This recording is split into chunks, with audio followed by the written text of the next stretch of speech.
নমস্কার বন্ধুরা, আজ বলবো দেবের 12টি জ্যোতির্লিঙ্গের মধ্যে প্রথম জ্যোতির্লিঙ্গ সোমনাথ জ্যোতির্লিঙ্গের কথা।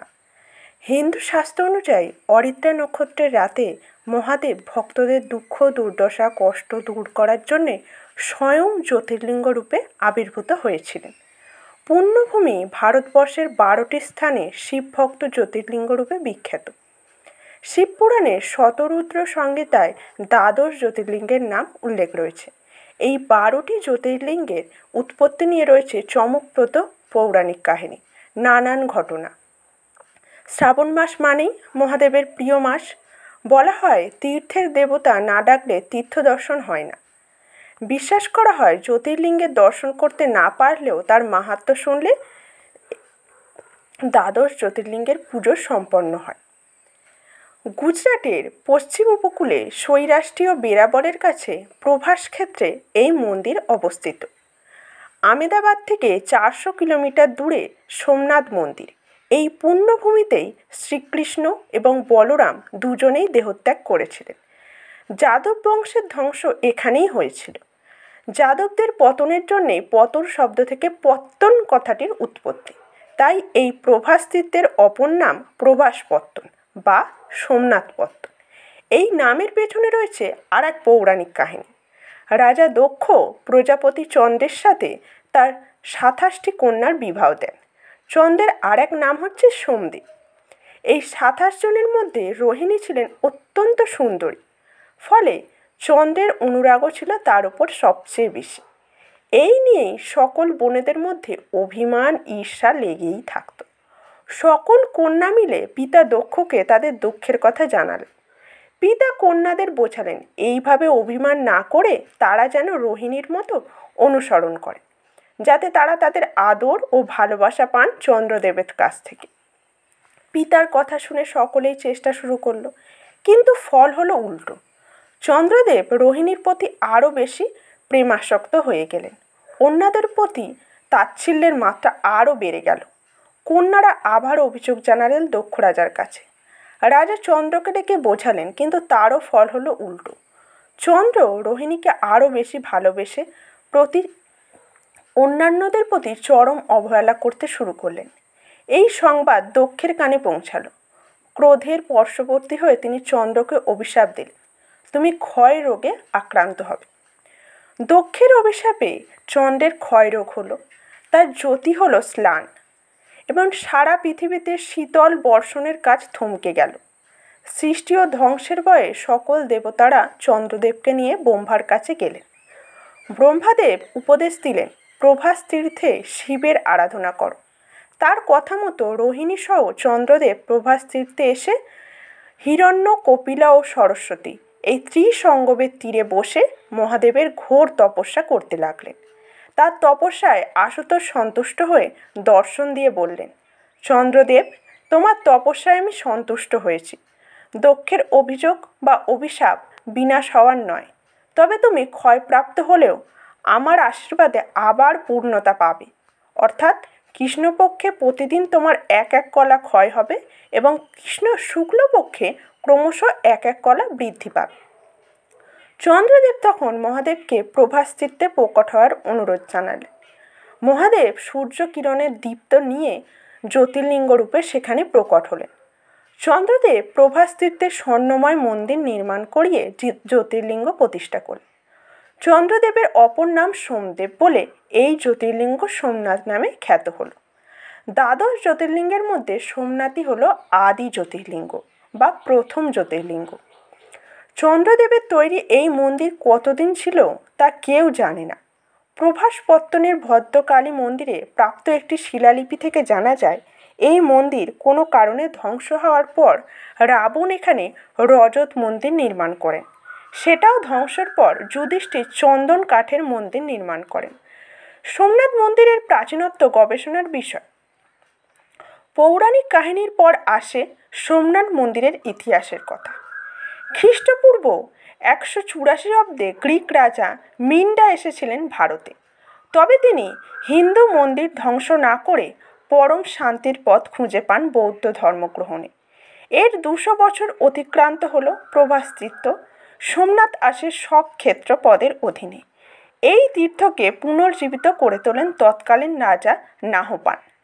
এরপর সাতবাহন বংশের প্রসিদ্ধ রাজা গৌতমীপুত্র সাতকর্ণ তাড়িয়ে দেন শকদের। জৈন ধর্মের প্রভাবে তীর্থের প্রভাব প্রতিপত্তি কমে গেলেও অক্ষত থাকে সোমনাথ মন্দির। 815 খ্রিস্টাব্দে গুর্জর প্রতিহার রাজা দ্বিতীয় নাগভট্ট লালবেল পাথরের সুবিশাল সোমনাথ মন্দির তৃতীয়বারের জন্য নির্মাণ করেন। পরবর্তীকালে সবচেয়ে কলঙ্কিত অধ্যায় রচনা করেন গজনির সুলতান মাহমুদ। 17 বার তিনি ভারত আক্রমণ করেছিলেন। 1024 খ্রিস্টাব্দে সোমনাথ মন্দিরের লুণ্ঠন ছিল তার শেষ ও বিশেষ অভিযান। তখন স্বৈরাষ্ট্রীয় রাজা ছিলেন প্রথম ভীমদেব। সেকালে সোমনাথ মন্দিরের ঐশ্বর্য ছিল ভারতের গৌরব। রাজা ভীমদেব তার স্থানীয় কিছু ভূস্বামীরা একত্রে মাবুদের বিরুদ্ধে লড়াইয়ের পরাস্ত হন। 56টি কারুকার্য করা স্তম্ভ, চন্দন কাঠের দরজা, সোনা রূপো হিরে মানিক যেখানে যা ছিল সব নিয়ে ক্ষান্ত হননি মামুদ। জ্যোতির্লিঙ্গ সোমনাথকে ভেঙে 4 টুকরো করে তার 1 টুকরো মক্কায়, 1 টুকরো মদিনায় এবং 2 টুকরো গজনীতে নিয়ে যান। কথিত আছে মামুদ গজনীর জাতি মসজিদের সিঁড়িতে বসিয়েছিলেন সোমনাথ শিবলিঙ্গের ভাঙা অংশটি। মুসলমান সাধকরা মসজিদে ঢুকতেন এই পাথরের ওপরে পা দিয়ে। 1030 খ্রিস্টাব্দে জাম্মা মসজিদের সময় মসজিদে ঢুকতে গিয়ে সেই ভেজা পাথরে পা পিছলে আঘাত পান এবং তার জেরেই তার মৃত্যু হয়। তারপর রাজা ভীমদেব আবার মালবের রাজা ভোজ আবার নির্মাণ করেন সোমনাথ মন্দির। স্থাপিত হলো শিবলিঙ্গ। মাবুদের নিষ্ঠুরতা তার অনাচারের চিহ্নটুকু রইল না। মুসলমান পর্যটক আল-বিরুনি 11 শতাব্দীতে এলেন ভারতে। প্রভাস তীর্থে এসে সোমনাথ মন্দির দেখে তিনি অবাক হয়ে গেলেন। তার ভ্রমণ বৃত্তান্ত নিয়ে লিখলেন, মুসলমানদের যেমন মক্কা তেমন আরব সাগরের তীরে হিন্দুদের মহাতীর্থ হলো সোমনাথ। এই বিশাল মন্দিরের ব্যয়ভার বহনের জন্য খাজনা তোলা হতো 10,000 গ্রাম থেকে। মন্দিরে পালাক্রমে পূজা করতেন 2000 পুরোহিত। অত্যন্ত সমৃদ্ধশালী এই মন্দির সর্বদা মণি মুক্তোতে আলোকিত ও সোমনাথ সুসজ্জিত হয়ে থাকত মন্দিরের গর্ভগৃহ। গুজরাটের মহারাজা কুমারপাল অনেক উঁচু করে মন্দিরের চূড়া সোনা দিয়ে বাঁধিয়ে নাম রাখলেন মেরু প্রদেশ। এরপর বহুবার মন্দির ও বিগ্রহ ধ্বংস ও পুনর্নির্মাণ হয়েছে। সে এক বিশাল ইতিহাস। ঔরঙ্গজেব এই মন্দির ভেঙেছিলেন। মহাপ্রভু শ্রী চৈতন্য এসেছিলেন প্রভাসের ভূমিতে। 1947 সালে 12ই মে নতুন মন্দিরের নির্মাণের কথা ঘোষণা করলেন সর্দার বল্লভভাই প্যাটেল। 1950 খ্রিস্টাব্দে 8ই মে মন্দিরের ভিত্তি স্থাপন করলেন নওনগরের মহারাজা জাম সাহেব। পুরনো মন্দিরের ক্ষেত্রে শুরু হলো নতুন মন্দির নির্মাণের কাজ। 1 বছরের মধ্যেই শেষ হলো একতলা। 1991 খ্রিস্টাব্দে 12ই মে নতুন করে সোমনাথ শিবলিঙ্গ স্থাপন করা হলো তৎকালীন রাষ্ট্রপতি রাজেন্দ্র প্রসাদ। তবে দুঃখের বিষয় এটাই যে আদি জ্যোতির্লিঙ্গ বিলুপ্ত হয়ে গেল। তবে বর্তমানে সোমনাথ মন্দিরের জ্যোতির্লিঙ্গ আশ্চর্যজনকভাবে সেই আদি জ্যোতির্লিঙ্গের প্রভাব রয়েছে। হবে নাই বা কেন? দেবাদিদেব মহাদেব যে ভক্ত চন্দ্রদেবকে প্রতিশ্রুতি দিয়েছিলেন তিনি প্রভাসেই প্রকট হবেন শিবলিঙ্গ রূপে। নতুন মন্দিরের সিঁড়ি ভেঙে কয়েক ধাপ উঠলেই মূল মন্দিরে প্রবেশ করতে পারবেন। প্রবেশপথের ডান দিকে অলিন্দে একটি বড় হনুমান বিগ্রহ এবং বাঁ দিকে গণেশের সাদা মূর্তি রয়েছে।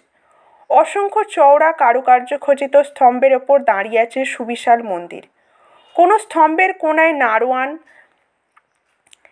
নারায়ণ, কোনোটায় চতুর্ভুজ মহাদেবের মূর্তি। মূল মন্দিরের দুপাশের কোনো অলিন্দ, তাতে ডান দিকে সাদা বৃষের ওপর দেবী ত্রিপুরাশ্বরী, বাম দিকে সিংহবাহিনী অম্বাজির অতুলনীয় বিগ্রহ, সবই সাদা পাথরের। মূল মন্দিরের দরজা রূপোর চাদরে মোড়া। গর্ভ মন্দিরে মাঝখানে বিশাল একটি শিবলিঙ্গ। অহল্যাবাই প্রতিষ্ঠিত অহোমশ্লেশ্বরে শিবলিঙ্গের মতো এখানে স্পর্শ করা যায় না, ঢুকতে দেওয়া হয় না গর্ভ মন্দিরে। দূর থেকে দেখতে হয় সোমনাথ মহাদেবকে। রাজবেশের জন্য রূপোর শিবমূর্তি, ফণাধর সাপ রয়েছে পাশে। গর্ভ মন্দিরের দেয়ালে পাথরে খোদাই করা আছে ব্রহ্মা ও নারায়ণের সঙ্গে পার্বতী। এখানেই শেষ হলো আজকের পর্ব। কেমন লাগলো সোমনাথ দেবের কাহিনী? ভালো লাগলে অবশ্যই একটা লাইক করবেন, কমেন্টে জানাবেন কেমন লাগলো। আর এর পরবর্তী পর্বগুলি জানার জন্য অবশ্যই চ্যানেলটি সাবস্ক্রাইব করবেন। নমস্কার।